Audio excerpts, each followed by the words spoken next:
The G7 group of women governors may have lost one of its members, or maybe not. If at least going by the High Court ruling today that gave conservatory orders to Meru Governor Kioria Mwangaza, stopping the furtherance of the implementation of a decision made last night by the Senate to impeach her and remove her from office. Government intends to privatize at least 35 firms that are loss-making. Among them is the Kenya Pipeline Corporation. But now there's a change in tune as far as that particular report. We have details lined up for you. These stories and more. Here are tonight's highlights.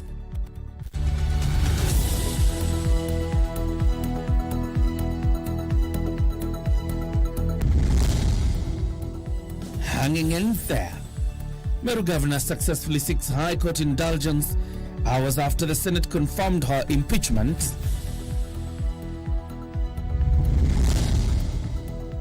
On unfamiliar ground, 5 Gigiri police officers arraigned on charges of aiding the escape of a mass murder suspect and 12 others.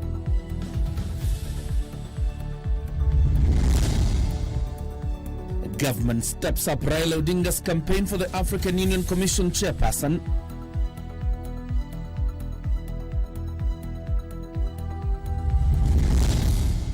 Sasa tutulize siasa. Wale walikuwa wameanza mambo ya 2032 tumeona wamekwama. Wale walikuwa wanaanza 2027 wamekwama. Come we work. Kuja tufanye kazi. And stop politicking. Deputy President Gachagua tells his Kenya Kwanza colleagues as he roots for party manifesto delivery.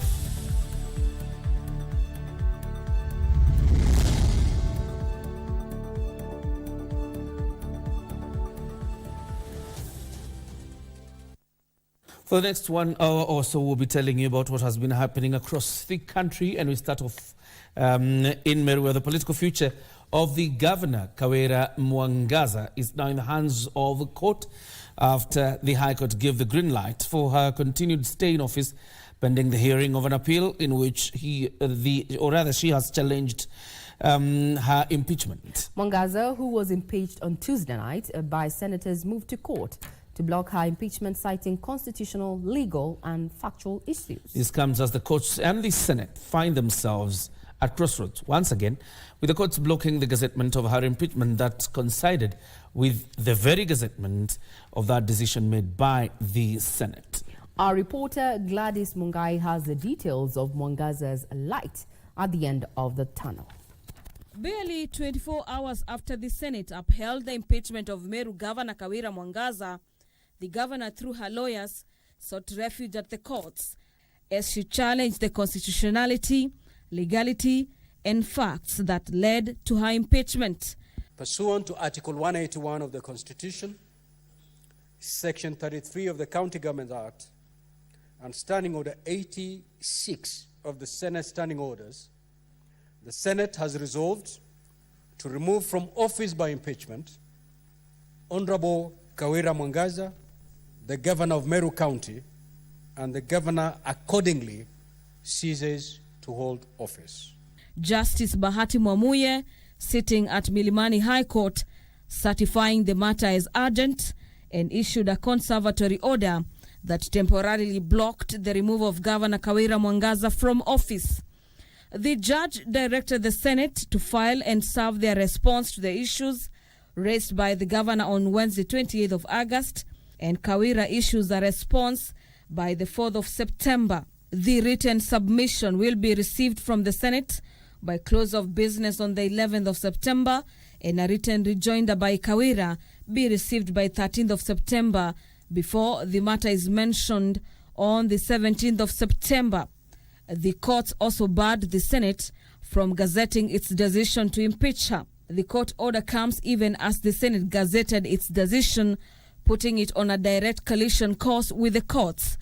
The decision by the court to halt Mwangaza's impeachment puts on hold any plans to swear in the Deputy Governor Isaac Mutuma as governor.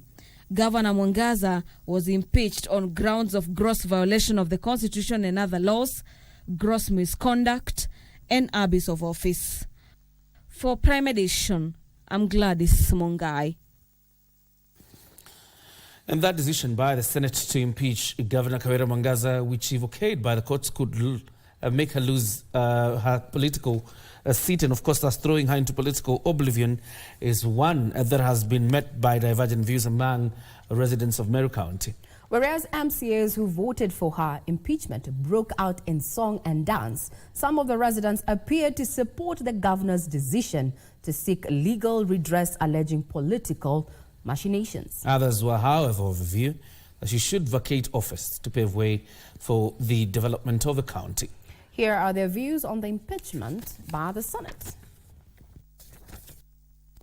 Mama aende tu nyumbani roho safi. Tutafutiwe mtu mwingine, mtu anaweza kujali kila mtu. Mama si ati anatafuta vijana hapa machokorana, ati anawapatia kila siku, ati anawapatia 500 hapa wanakaa kumwimbia. Hapana, mama hajatolewa kwa kiti, ametolewa kwa kiti juu ya siasa, na tunaona hata hiyo Senate haikufanya fair. Tunaona kuna watu wako behind ambao wanafund ya MCA wetu. Wengine wanaleta hapa, tutaki. Tunataka mama aende kotini, tukuja hapa. Mama aende kotini apate haki yake.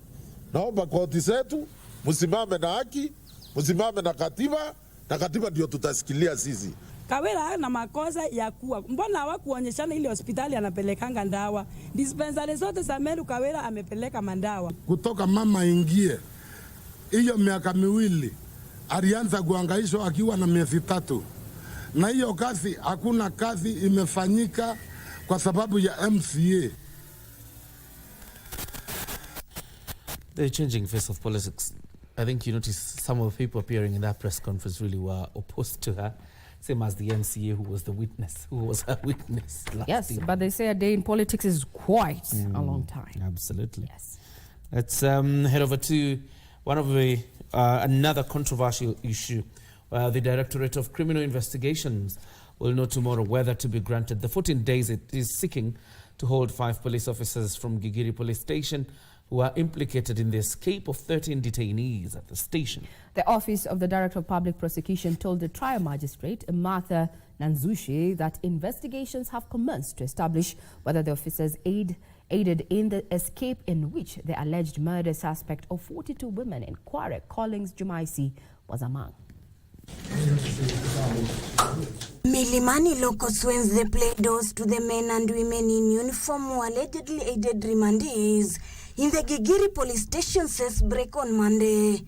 Prosecuting counsel James Gachagua applied to have the officers detained at Spring Valley, Runda and Parklands to enable the investigating officer to record statements from them. And are suspected to have aided the escape of 13 remandees who are in custody for various offences. And I'll ask the court to take judicial notice that among the escapees is one Collins Jumaisi. The court was informed that Corporal Ronald Babo, Police Constable Evans Kipkurui, Police Constable Molent Acheng, Police Constable Zachary Nyabuto, and Police Constable Gerald Mutuku were on duty during the material day. And the respondents have indicated their willingness to lead to the arrests of those escapees. That is defined at paragraph 10. During mitigations, the third suspect, Police Constable Molenda Cheng, prayed to the court to grant her permission to go and attend to a sick child who collapsed Tuesday after hearing the news that she had been arrested and interdicted.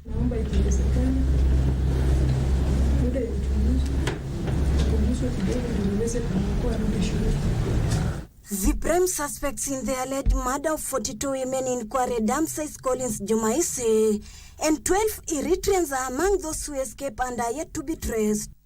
Senior Principal Magistrate Mother Nanzushi will deliver a ruling this Thursday. Ruth Wamboy for Prime Edition. And you can bet that Ruth Wamboy will be on that beat come tomorrow. Now, the government has stepped up campaigns strategies for Kenya's Africa Union Commission Chairperson Raila Odinga. Campaign team and elaborate strategies will be unveiled next week Tuesday when President William Ruto officially unveils Odinga's candidature. The road to Addis Ababa for opposition chief Raila Odinga will officially be taken over by government next week when President William Ruto officially launches his bid. At the event next week, Odinga's official campaign, consisting of technocrats and lobbyists from Odinga and government circles, will be unveiled. In the next few days, the President will also be giving a formal communication to the nation on this candidacy. And there are issues that will come out, including for you to know who are going to be part and parcel of the process going forward. But indeed, some of them are standing with us today. It's a transition. It's a process. It is not instant coffee. So you'll continue to be seeing different faces around me as things move on. More people will join, so others will exit. That is normal. There's no problem about that at all. Though the government remains tight-lipped on the amount of money it will spend on Odinga's candidature, particularly on lobbying in and outside the country, Prime CS Musalia Mudavadi, who is also the Cabinet Secretary Foreign and Diaspora Affairs, admits that Kenya will open its purse for use by the ODM leader and his campaigners. To be a candidate, apart from you fitting the bill in terms of competence, it will also require substantial resources because you are traversing the continent, a continent of 55 countries and a population of 1.4 billion people. So definitely it is not a walk in the park. Mudavadi defended the nomination of Odinga as a transparent process that ended up fronting a candidate with experience and best chances. We have the best in Raila Amolo Odinga. I want to make it very clear that any other issues at this point in time are sideshows.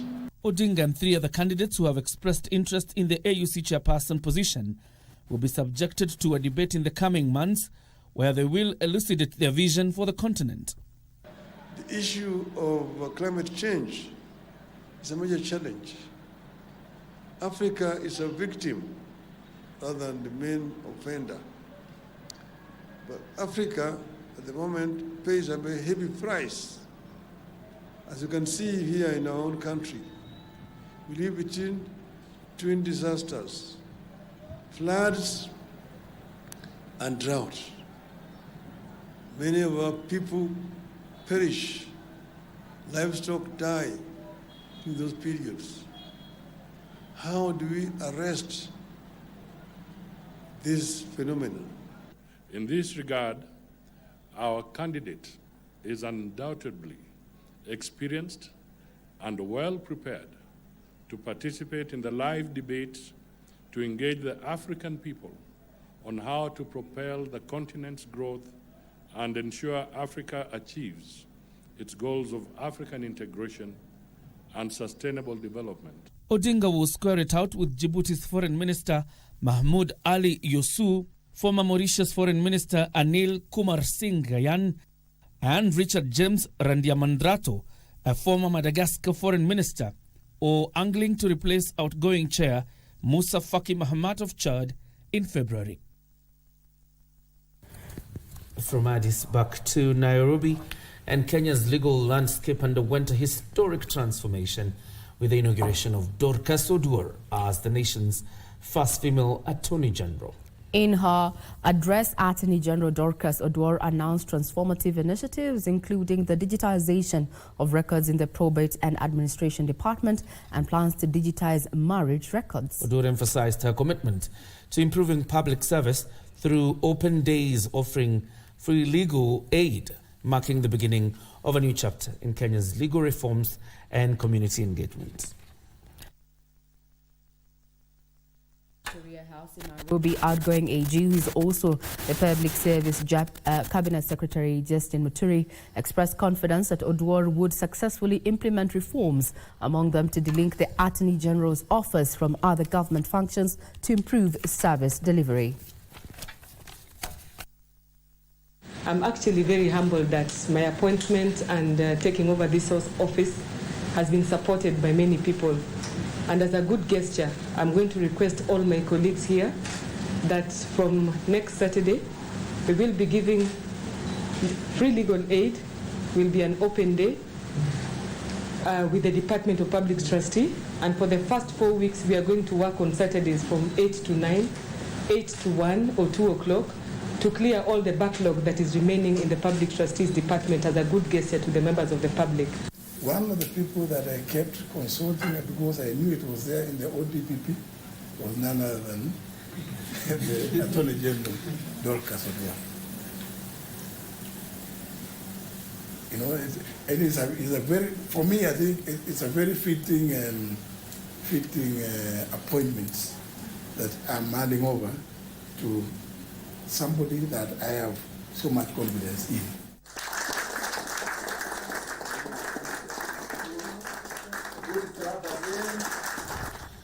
Hers is a story of resilience. By the way, you'll be interested in knowing how many times probably, even after being, having merit, that she's been bypassed in public appointments. And I think hers is a story of resilience. And finally, she's now the Attorney General. So can we say that the future is female? Well, yeah, you could. Okay. It's time for us to take a breather on Prime Edition.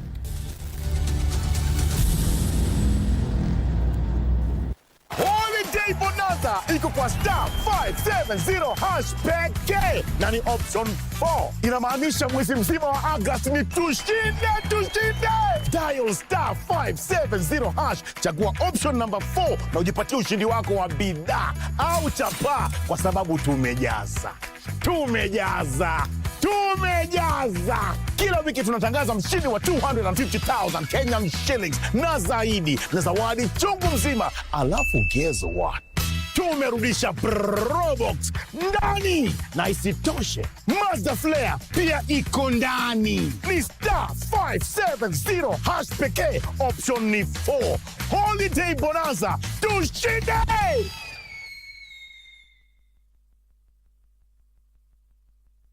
Mtazamaji, tumekuandalia taarifa zinazogonga vichwa vya vyombo vya habari kutoka hapa jijini Nairobi na pia mashinani. Wanahabari zaidi ya ubora wao wako ange kukuletea habari pindi zinapochipuka kutoka pembe zote za Kenya. Kwenye kipindi cha Tamrini tunakuletea mazungumzo ya moja kwa moja kufafanua na kuangazia masuala yanayokuhusu wewe mtazamaji. Kumbuka, taarifa yenye thamani daima hupokewa kwa amani. Hivyo basi usikose kuungana nasi kila siku ya wiki. Tukupakulie na tukutaarifu taarifa yenye mnato kwenye runinga unayoienzi. Kwenye kurunzi mashinani, sisi DC. This family is driving me crazy. Why don't you just walk out of these people's lives and leave this country? Too late for that, darling. I will not watch you bring my father down. Umesikia? He's helping us do all that by himself, Alice. I'm wondering what would happen if I told my dad where you guys were hiding that Christabel girl. Then you'll have blood on your hands. You're not going to hurt that girl, Dad. I want just to deal with it once and for all. How about you change your tactics?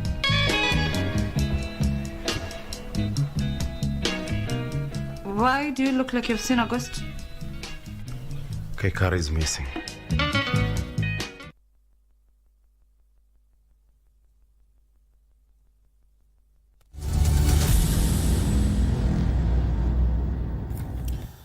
Welcome back. You're watching the Prime Edition. Let's move this forward. And the National Treasury has released 30 billion shillings to the Ministry of Education for school capitation, higher education, scholarships and loans ahead of the start of a school calendar next week. The lion's share of the budget at 14.14 billion shillings has been allocated to free secondary education, followed by 6.1 billion shillings for junior secondary school and 5.19 billion shillings for the Higher Education Loans Board. 2.82 billion shillings has also been disbursed to the University Funds Board, with the least share at 1.6 billion shillings disbursed for free primary education. This comes as the Ministry of Education, in a statement signed by CS Julius Ogamba, pledged to work with all stakeholders to develop a legal and policy framework to consolidate the various bursary and scholarship schemes to enhance equity and affordability for learners. He at the same time maintained that no university student will be turned away for non-payment of the household contribution.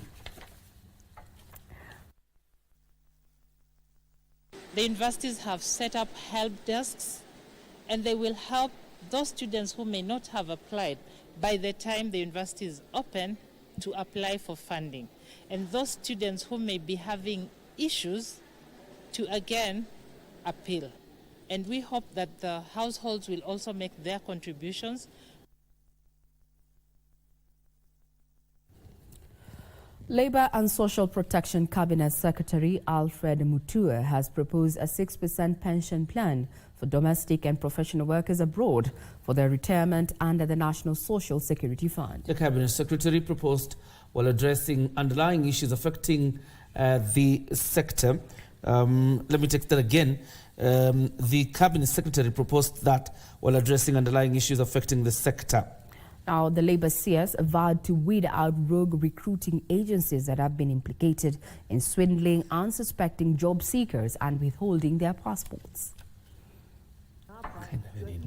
To streamline private recruitment agencies, Labour and Social Protection Cabinet Secretary Alfred Mutua has urged the agencies to adhere to the set standards, warning rogue agencies against withholding passports of domestic workers taken abroad. The only way your passport can be taken away from you is a court order, where the judge says, deposit your passport with the police or with the court. Only the judge can do that. If you yourself, mwananchi, umekaa hapa, the president cannot even take your passport, then who are you as an agent to take the passport of a Kenyan overseas? Who are you? Addressing licensing issues, Mutua vowed to increase the license terms to more than 1 year for the agencies and increase charges for those not in compliance from 50,000 shillings to 50 million shillings in an need to tame rogue elements in the sector. The option should be a 1-year license is 250, a 2-year license is 500, a 3-year license is 70. Yeah. So remember, if you operate without a license, the fine is 50,000. Mimi nitaongeza zeros. Nitaongeza 50,000, ongeza 000. Sindio? Inakuwa 5 million or 2 years in prison. Yes. Sindio? Yes. Yeah, and then you are banned forever from ever owning a recruitment agency. We're also reviewing the pre-departure training program to address emerging issues. Cater for the retirement plan of those taken to work abroad. Mutua proposed a pension scheme of 6% to the private recruiters. People you're sending overseas, you may require them to have an account in Kenya, so that part of their salary does not just remain huko. Inakuja wapi? Inakuja Kenya. But so you're saving 6% of your income, and your employer can chip in, or you just chip in yourself, and then that money gains some profit, so that ukirudi nyumbani baada ya 2 or 3 years after being over there, or 4 or 5 years, ama ukitoka huko contract yaribiki urudi, you don't come back here and suffer. You can go to the NSSF and withdraw a cushioning amount of money to help you readjust to life at home. The Ministry of Labour assured the private recruitment agencies that the government is on a move to sign more bilateral labour agreements to enable ease and seamless working conditions abroad for the workers and recruitment agencies. Mimi ni chap, nitaanza kusign a lot of bilateral labour agreements. Starting next month, we start signing. We sign as many as possible because they allow you to send people there. They allow Kenyans to work in those countries. Serafina Robi for Prime Edition. And now the Deputy President, Rigathi Gachagua, has challenged leaders within the ruling coalition to stop politicking and focus on delivering the government's manifesto. The country's second-in-command, who was attending a burial ceremony in Kiambu County, told leaders in the region who are eyeing the country's top seat in the 2027 and 2032 polls to weigh their options and slow down on succession politics. This comes as a section of leaders from the region backed Rigathi as the Mount Kenya leader.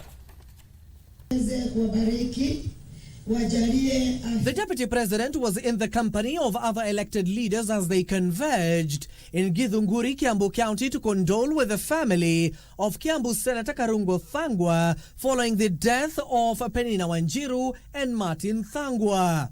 Hayo ndiyo ambayo yatatusaidia. It is here that politics took center stage as a section of leaders allied to the ruling coalition backed the DP as the region's kingpin. But he's our son.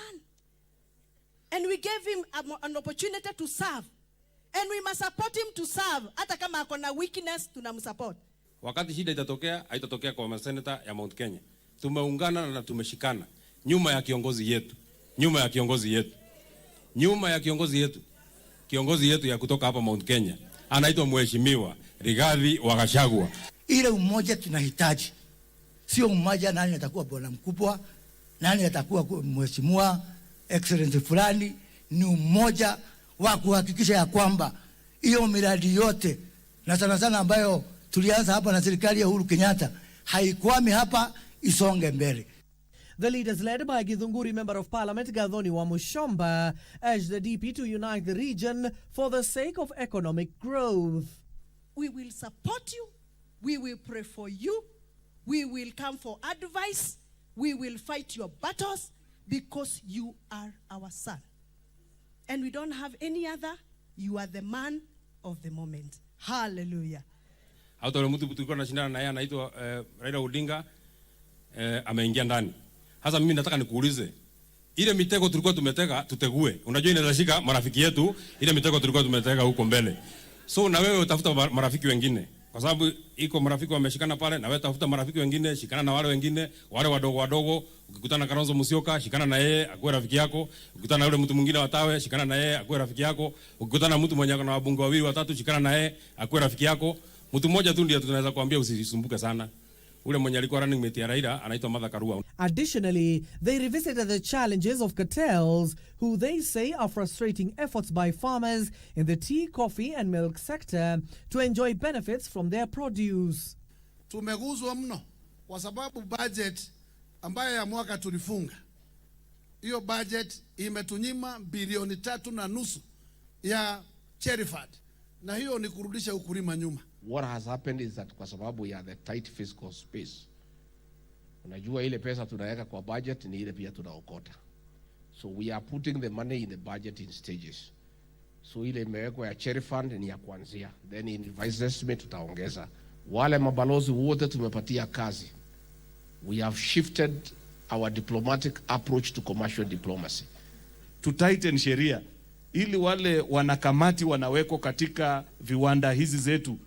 Mtu akiguza pesa ile ya kawaida ya mwananchi wa kawaida, sheria pia hiyo iwe kali kama pesa ya serikali. Former Public Service CS Moses Kuria on his part cautioned the leaders against balkanization. Siku hizi nimeokoka, lakini kabla niokoke kuna watu wengine tulikuwa tunaenda kwao nao kwa bar, wanachokoza kwa bar, unafikiria huyu mtu amechokoza anajua kupigana. Kumbe hata hana idea ya kupigana. Kulimwa tunalimwa anatoroka kwanza. Mtu asianze vita kama haujui hiyo vita vile utaishinda na vile utaimaliza. Tukue watu wa kufanya hesabu ya kushinda. Hata hawa watu wamekuja kwa upinzani sababu sisi tulianza vita, hatujui vile tutamaliza, ni sisi tumewaalika. At the same time, the DP challenged leaders eyeing various seats in the 2027 and 2032 polls to shift their focus to delivering on the government's pledge to the citizenry. And I want to ask all our leaders, sasa tutulize siasa. Wale walikuwa wameanza mambo ya 2032 tumeona wamekwama. Wale walikuwa wanaanza 2027 wamekwama. Come we work. Kuja tufanye kazi. Tufanye kazi ya kahawa, kazi ya chai, kazi ya kufuata barabara za maumau, and all the other things that we are doing. Gachagua assured Kenyans that the government will deliver on key government programs such as the affordable housing, healthcare, the fertilizer subsidy program, among other projects. Abdiaziz Hashim for Prime Edition. The government is planning to leverage on science and technology to drive youth empowerment. Head of Public Service, Felix Koskei, says the government will foster partnerships with youthful innovators to offer local tailor-made solutions and also achieve sustainable development goals. Kenya has been planning to leverage on technology, innovation and research to spur youth employment and grow the economy. In 2022, Kenya was the third highest recipient of startup funding in the continent, with the startups attracting a 72 billion shilling seed capital. The government says it plans to tap into the growing innovative and research space by partnering with innovative youths to spur development in the country. Head of Public Service Felix Koskei says youthful innovators are key in finding solutions for local challenges. Sound research, information and data is critical to national development, and this cannot be overemphasized. Research is a disciplined journey that transforms curiosity into knowledge and knowledge into power. Koskei added that innovations and research is key in achieving the Sustainable Development Goals as set by the United Nations. It is the power of scientific research that fuels progress, drives innovation, helps people and nations tackle challenges and crises that they may confront in their development journey. The private sector has been encouraged to consider increasing investments in local startups to provide innovators with a working capital. We know the transformative opportunity that can be provided to a growing economy by the development of STEM expertise and knowledge. By them seeing what research can deliver for this nation going into the future, they are going to be our ambassadors. They were speaking during the inaugural Kenya National Research Festival 2024 that brings together innovators from across the country. Nduta Mukami for Prime Edition.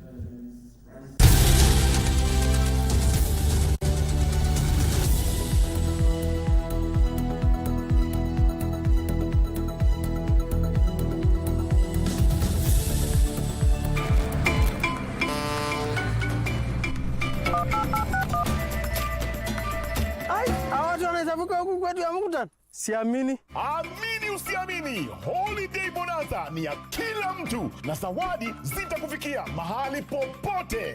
Dial *570#, chagua option 4 na zawadi kibao zinakungoja. Ikiwa kila wiki kuna 250,000 Kenyan shillings za kushindaniwa. Ni *570# pekee, option 4, tushinde.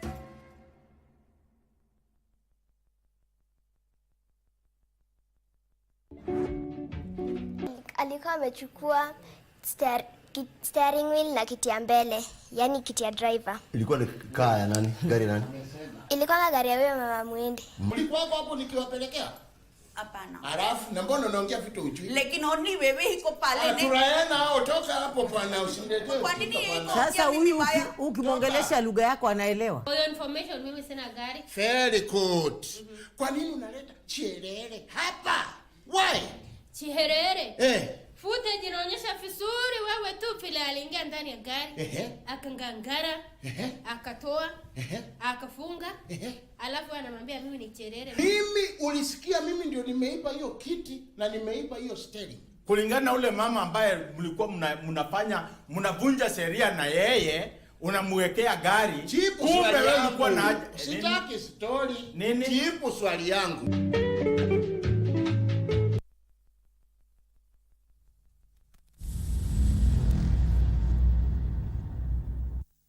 Welcome back. You're watching Prime Edition.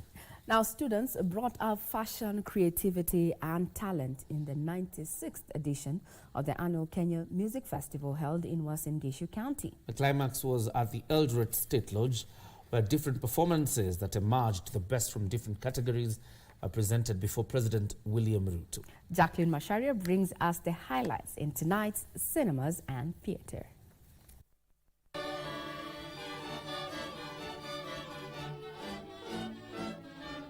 Kenya Music Festival 2024 was themed Talent Development for Growth of the Creative Economy. Teacher, help me create them. I watch them a reflection of the nation's commitment to nurturing the creative potential of its youth as a cornerstone for future economic growth.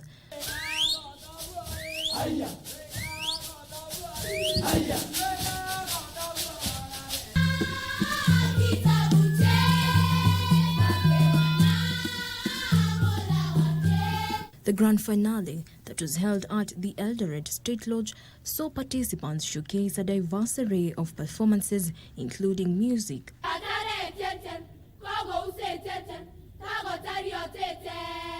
dance,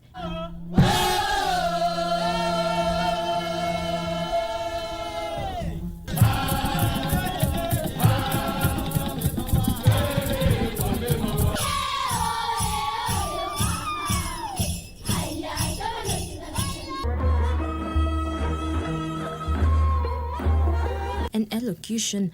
Together, like sausages, some forced to sit on empty space, fathers sitting on their daughters, full of distress calls and messages from strangers and scum. Reflecting the vibrant and rich cultural heritage of Kenya.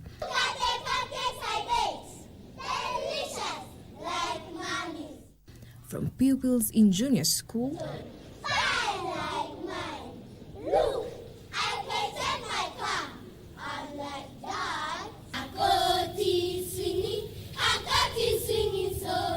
to performances from special schools like Joy Town Special School from Kiambu County,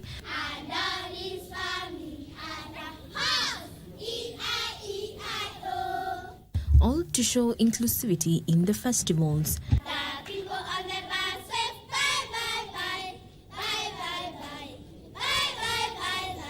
Different performances were also witnessed from different high schools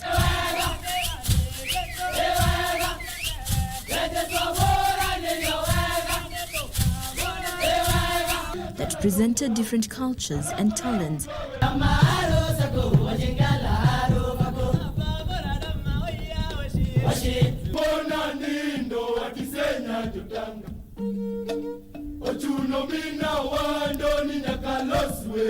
An example was a performance by Sinende Boys High School from Vihiga, performing Azilizo Pendwa music with live instruments.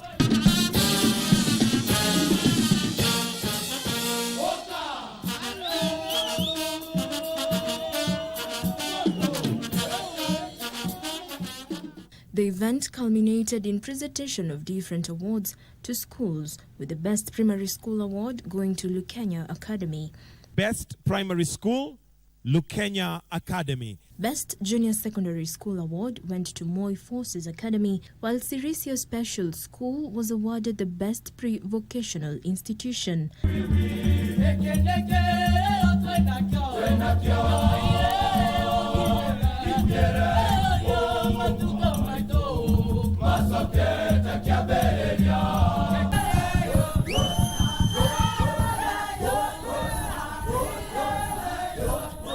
President William Ruto, who hosted this year's Music Festival State Concert at the Eldoret State Lodge, said it was time the annual showpiece gained international attraction for sustainable growth.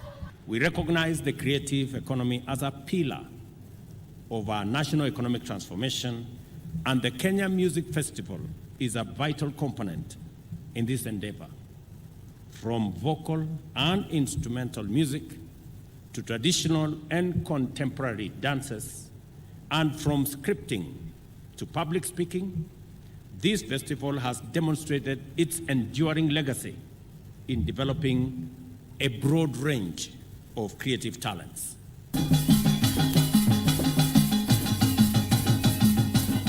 The President further directed that at least 80% of royalties collection be distributed to artists in the bid to monetize and grow the creative industry.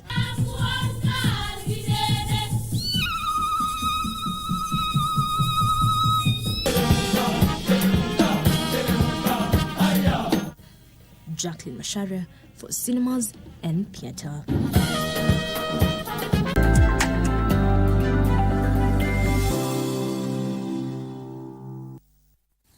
Time for us to switch to business, and the Central Bank of Kenya says printing of the new notes will cost taxpayers 14 billion shillings over the next 5 years. CBK Governor Thuge told the National Assembly Finance Committee that the tender was awarded to a Germany printing firm after consultations with the National Security Council. While appearing before the National Assembly Finance Committee, CBK Governor Thuge told Parliament that the printing of the new notes will cost the government 14 billion shillings over the next 5 years. How many 1,000 notes got thrown out or worn out and requires replacement through a procurement process that operates in secrecy? Old notes, the old notes, they're going to be worn out, they'll be withdrawn from the system of circulation, so there will be the new ones to replace them. So, and that's the way it has always worked. Thuge insists the classified procurement process was done in accordance with the law, adding that the German-based company was single-sourced after consultations with the National Security Council. It doesn't resonate well why we should close a facility here and opt for a facility in Europe, notwithstanding all the other security dimensions. Delarue, as I mentioned, made their own decision. They were having issues with being able to give you even their financial statement, whether they were making losses, but they made their own decision. Nobody forced them to make that decision. CBK absolved itself from Delarue's exit from Kenyan market, saying the decision was solely made by the printing firm. Treasury is now expected to appear before the National Finance Committee to explain the fate of the 40% shareholding that the government had acquired at the Delarue. Gishuki Washira, Prime Edition. The government, in the meantime, has abandoned its earlier plans to privatize Kenya Pipeline Corporation. The Energy Cabinet Secretary James Thopio Wandai says the firm is still profitable and a strategic national asset, with plans underway to increase its capacity for efficiency. The Kenya Pipeline Corporation was among 11 firms that were listed for privatization in Phase 1. The privatization was part of the government's strategy to raise more revenue and increase efficiency in state-owned firms. And in that regard, it has been able to deliver to the National Treasury close to 7.5 billion Kenyan shillings after taxation, which is no mean feat. And that goes a long way to underscore the fact that the organization is running profitably. 9 months after announcing intentions to sell Kenya Pipeline, the national government has now changed tune, saying the firm is still profitable and a strategic national asset. The Kenya Pipeline Company is not on the table in terms of any plans for privatization. As you all know, it is a strategic institution with serious national security implications. It is an institution that the government will have to hold on to. The state-owned firm will undergo an expansion venture that will see its capacity and efficiency increased. We are among the top 3 customers of Kenya Power. And it's our sister company, but we'll look at ways in terms of how do we save, using solar, and also you're aware about the solarization is going green. It's a greening agenda, and that's a key focus also for us as a company. Kenya Pipeline Corporation is incorporating solar in its energy matrix to reduce their power bills that the firm says amounts to 300 million shillings monthly. The solarization of KPC's infrastructure is part of its long-term sustainability venture. Regina Manyara reporting for Prime Edition. Mining officers will be posted at key border points across the country as the government steps up surveillance on illegal mineral exports. Mining Blue Economy and Maritime Affairs CS Hassan Joho says increased surveillance is among a raft of new measures aimed at heightening mining earnings that will also see mining companies regularly audited. Here is Wycliffe Okech with more details. Large-scale miners will be required to regularly present their books for government auditing, as plans to redesign royalties payment are at advanced stage. We should not see situations where, for example, people are waiting for 7 years, 10 years to be paid royalties, and even government should not be in the business of waiting. You mine today, you are paid today, you pay us today. Joho says this is among other proposed measures that are set to increase the mining subsector's contribution to the country's economy. Because we also see in a situation where people illegally export our minerals, take them to some other country, and then thereafter, what do?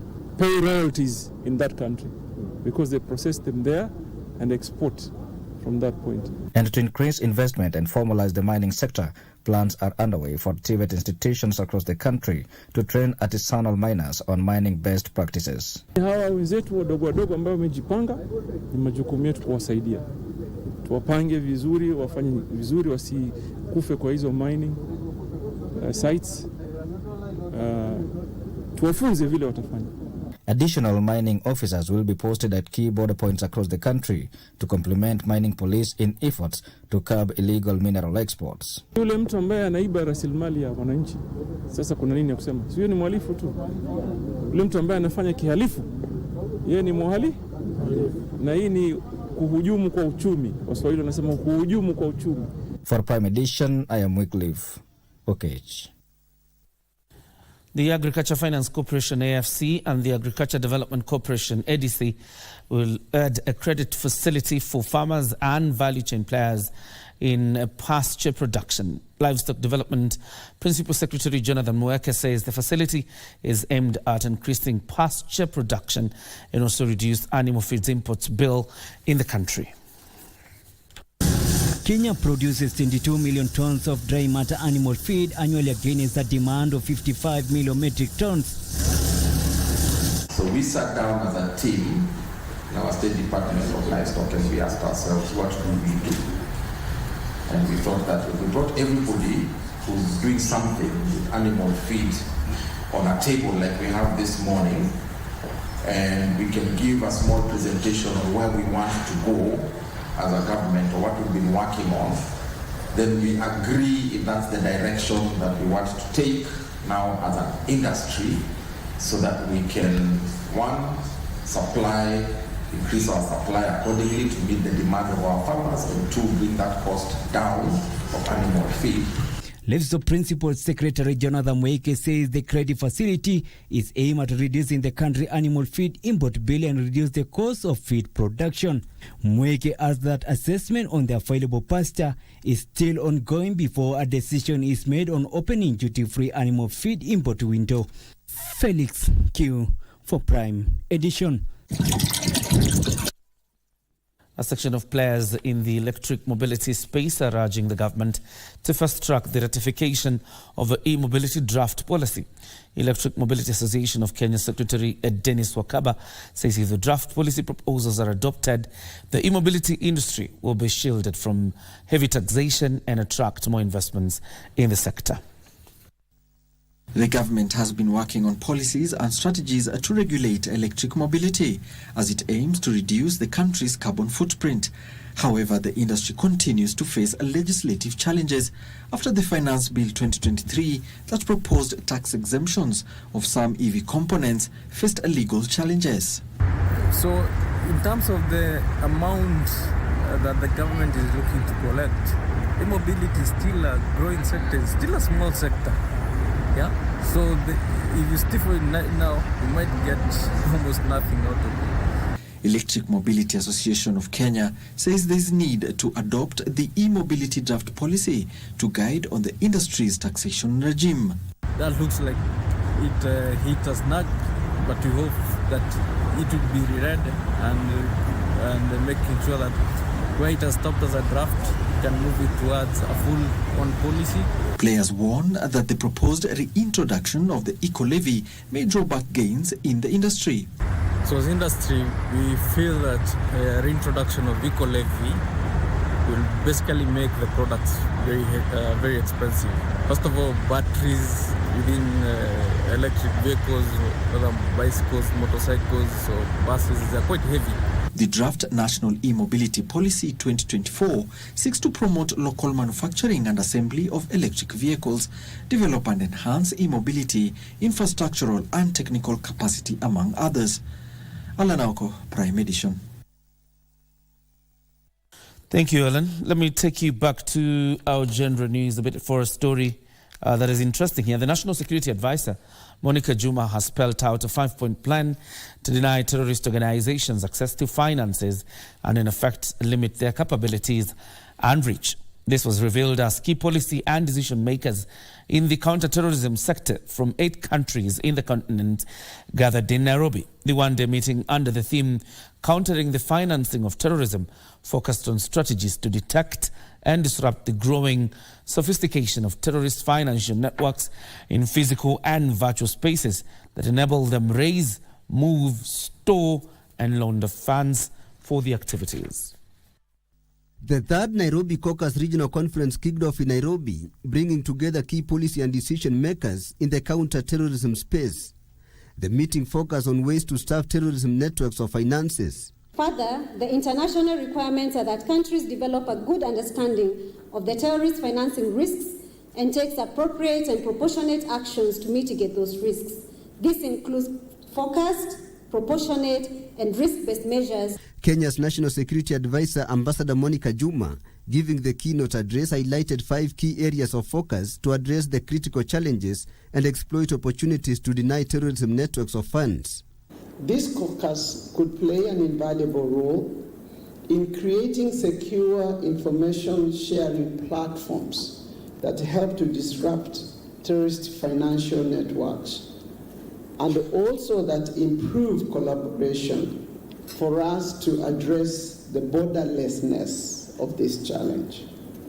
Juma proposed the enhancement of financial intelligence capacity and joint collaboration, putting in place a robust policy and regulatory framework to seal existing gaps, cultivating effective public and private partnerships to improve detection and reporting of suspicious activities, consistent adoption and deployment of technological solutions to enhance monitoring and tracking, as well as develop measures to insulate informal financial systems from misuse of terrorism financing. It is imperative to reflect on how we ensure that we develop robust policy and regulatory frameworks that are harmonized and that seal existing gaps. We are now in the final stages of public consultations and public participation processes with respect to the review of the national strategy to prevent and counter violent extremism. Similar sentiments were echoed by speaker after speaker as they delved into ways of collaboration to counter the financing of terrorism. We are going to have to engage with multiple prongs. You know, there is no one single bullet to this problem, because the problem is not just local, it's not national, it's not regional, it is global. And therefore, it has to involve a whole of society. It is not a government problem. It is not the private sector. It is not the community. Yes, we have invested in developing robust policy responses that allow a whole of government and a whole of society approach in dealing with the very dynamic threat of terrorism, including the financing of terrorism. The one-day meeting was attended by African heads of counter-terrorism agencies and practitioners from Ethiopia, Kenya, Somalia, South Africa, South Sudan, Uganda, Zambia and Zimbabwe.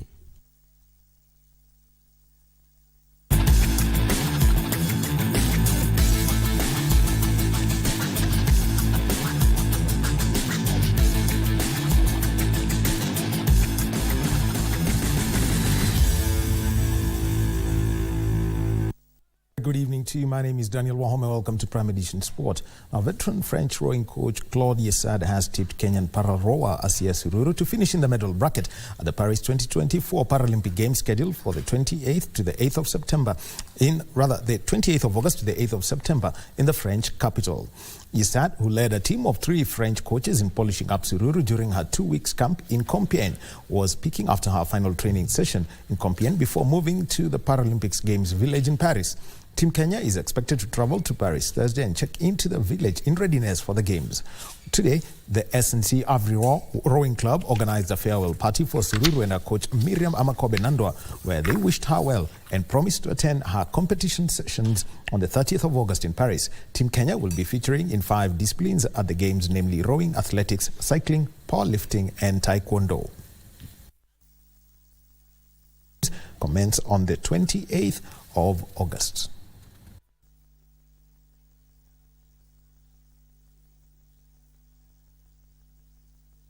And Kenya Breweries Limited has announced its sponsorship for the George Mwangi Kabeberi Memorial Sevens, popularly known as the Kabeberi Sevens, the tune of 3 million shillings. The 4th leg of the 2024 National Sevens Circuit, hosted by Mwamba RFC, will take place this weekend at the RFUA grounds in Nairobi.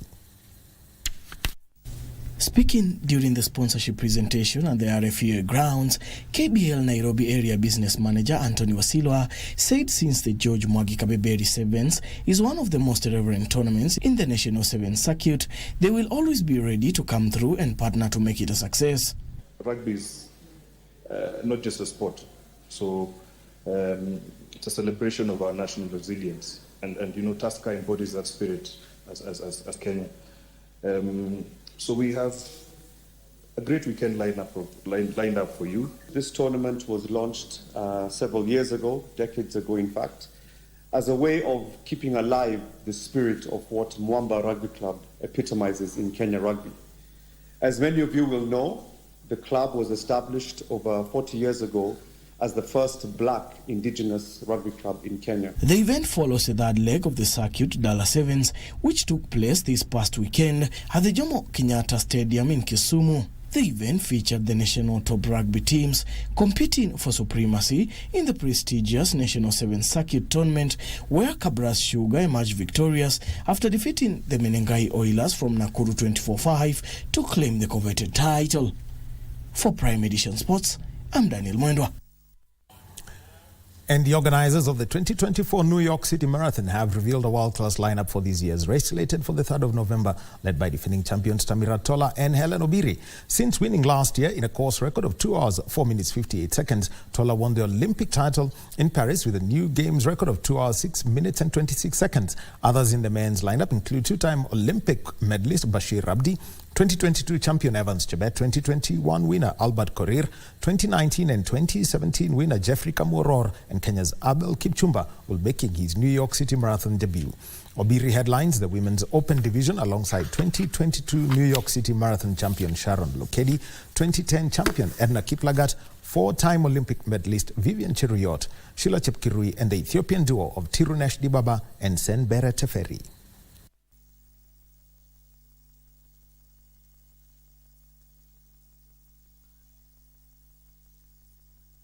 And ZTEC Sparks forward Medina Okot is now free to join the Mississippi State women's basketball team after being granted a U.S. visa on the 5th time of asking. Medina has been a regular player for the KPA women's basketball team and ZTEC Sparks in the Women's Basketball League.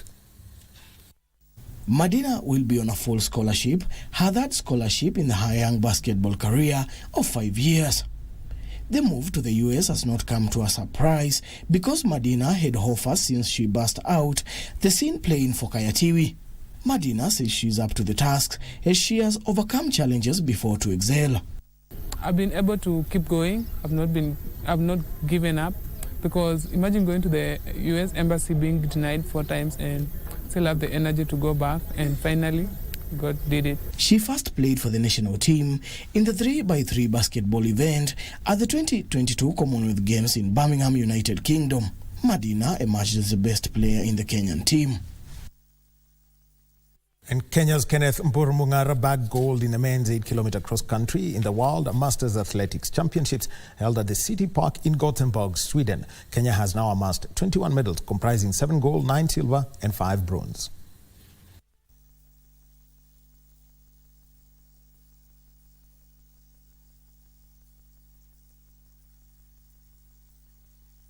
Ilikuwa mzito sana kwa sababu ilikuwa pahali kwa nyasi, hapo chini yake kulikuwa na maji, ilikuwa wet. So ilikuwa mzito. Ilikuwa na milima na mabonde, hapo ni ndani ya msitu. Enyewe kosi ilikuwa gumu gumu sana, isipokuwa ni mazoezi ile nilikuwa nimepiga huko nyumbani, singemeka. So the World Masters Athletics Championships resumes tomorrow after a break today. Now, Manchester United's under-21 side produced a brilliant late comeback to beat Barnsley 3-2 on a night when 3 English Premier League youth teams lost in the first round of the EFL Trophy group games. Manchester United's under-21 team scored 3 times during the final 9 minutes to win at Barnsley, where Ethan Ennis launched their comeback before midfielder Jack Fletcher, the son of former United regular Darren, netted twice in 4 minutes. Oliver Wilkinson made history at Oakwell, becoming the League One club's youngest ever starter at the age of 15 years, 6 months and 27 days old. In other matches, Manchester City under-21s drew 1-1 at Chesterfield. Tottenham's under-21 relinquished the lead twice in a 3-3 draw at League One side Bristol Rovers in the southern section, while Burton Albion came from behind to win 3-1 against Leicester City under-21s.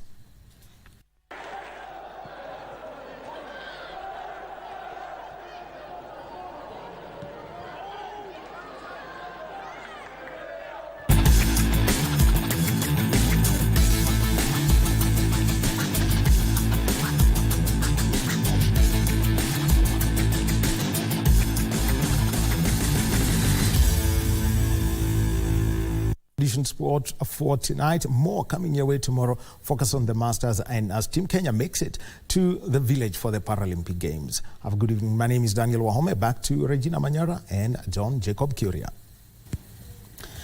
Thank you very much, Daniel Wahome, for the sports. Time for us now to put a cap on Prime Edition this Wednesday. My name is John Jacob Kioria, our sign language interpreter. Tonight was Brian Muraru. Have yourself a fantastic night ahead. God bless.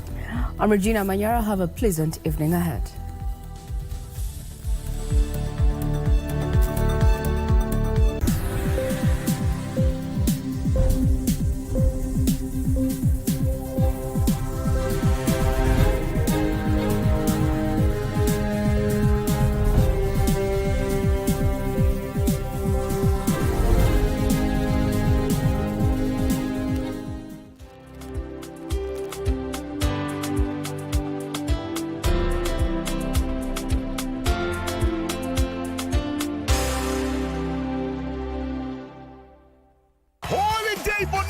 Iko kwa star 570 hash pekee na ni option 4. Inamaanisha mwezi mzima wa Agosti ni tushinde. Dial star 570 hash, chagua option number 4 na ujipatie ushindi wako wa bidhaa au chapa, kwa sababu tumejaza. Kila wiki tunatangaza mshindi wa 250,000 Kenyan shillings na zaidi na zawadi chungu mzima. Alafu guess what? Tumerudisha Probox ndani, na isitoshe Mazda Flare pia iko ndani. Ni star 570 hash pekee, option ni 4. Holiday bonanza, tushinde!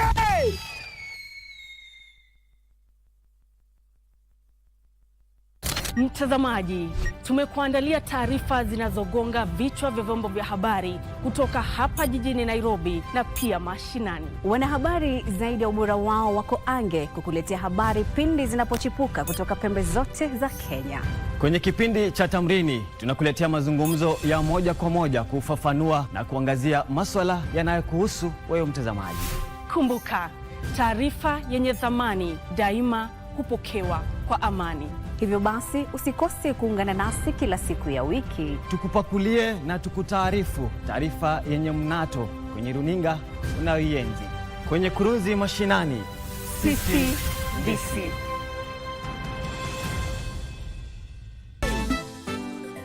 I am Loteni now, Atito. I am never coming to clean your house again. You can now clean your smelling in gym clothes, you are smelling in bathroom, you are smelling in kitchen, you are smelling everything. Shut up! Or better off, you better let me know tomorrow so that I can bring you women clothing. You join the women's club, you win. Julia, Julia. Aya, video.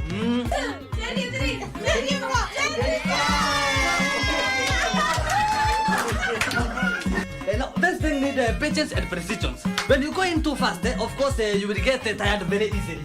Too much speaking. Why can't you get the grab and show us the action? They say kutembea kwingi, kuona mengi. Uwe pia kime.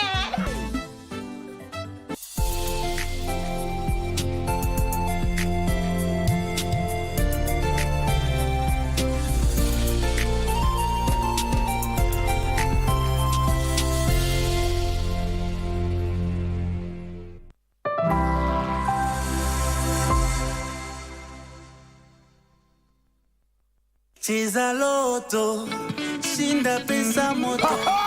Ikiwa ni holy day bonanza kwako wewe mtazamaji ambao unatutazama kutoka nyumbani, ikiwa ni star 570 hash na option 4 na ushindi wako inakufikia leo. Niko Kapsabet kuwafikishia wengi ambao wamejishindia, lakini kabla ya hiyo wacha tuingie kwenye studio ya Lotto.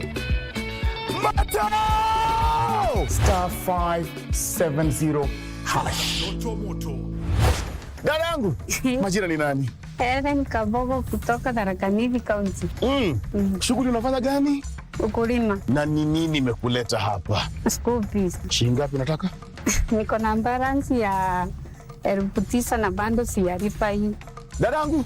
Yes. Jina nani? Emma Michael Katili kutoka Kajiado County. Shughuli ni gani unafanya kwanza? Ninakaa nyumbani tu. Unatafuta nini? School fees. School fees shilingi ngapi? 41,000. 41,000? Brother man, majina nani? Mimi najulikana kama Bwana Thomas. Thomas. Jina la utani ni Komando. Kwani wanakuita Komando? Mimi nafanya kazi bila kutishwa. Bro man, shughuli gani unafanya? Mimi ni komanda nyumbani, tunalinda boma. Generali tu nyumbani. Na wewe nini nimekuleta hapa? Dogo school fees ya kijana nilemea kidogo.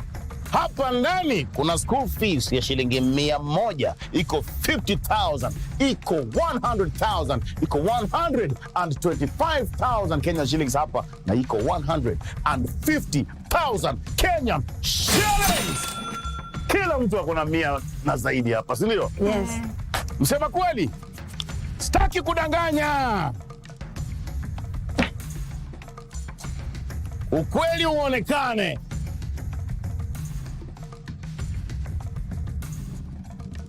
Nani anataka kufika hapo kwanza? Emma, pitia tu hapa juu. Msichana ya Kimasai? Yes. Sikunyime school fees. Na ijaza. Nikawaita hao watatu wakakataa kukuja, si ndio? Ushaishika shilingi 100? Ndio. Umetaka. Kuja hapa. Mwashika shilingi 100? Hapana. 100 hujashika? Sijawahi. Basi kuna 100 kuti ndani ya 100. Hii ni shilingi 50,000. Yes. 100. 125. 150,000. Yote iko kwa mikono yako.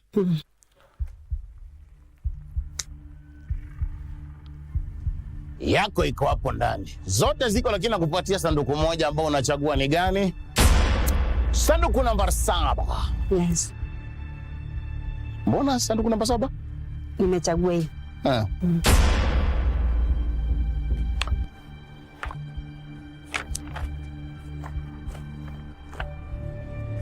Mbona angalia hii, hauna haja na hii. Hauna haja na hii. 3,000 mimi na hesabu tu. 10,000. 10,000 Emma. Nakwama. 10,000. Nakwama. 10,000. I don't want. Ai! Marzai amesema nini? Maye. Inasema hiyo ni I don't want. Yes.